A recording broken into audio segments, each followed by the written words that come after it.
салом алайкум дӯстони азиз, бародарони гиромӣ, кадоме ки аз шаҳри Иркутск мехоҳанд ба Тоҷикистон билет бигиранд, бародаро ба ин номеро муроҷиат кунед. Ба ин номеро бародаро муроҷиат кунед. Билетҳои ҳама арзонанд, бародар. Акай Бағдад номераш дар наздикии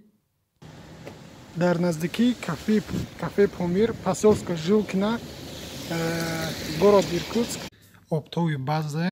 Дӯстони азиз, билетҳоро мефурӯшанд, яъне ки аз 13 000 то 33 000 нархошонай. Рӯзи 18 ҳастай через ош ва рӯзи 20 март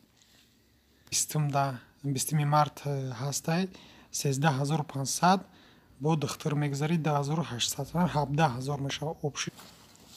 То охири моҳа рейсҳои прамо, яъне ки аз Иркутск ба Душанбе намешавад, фақат через ош, через Самарқанд.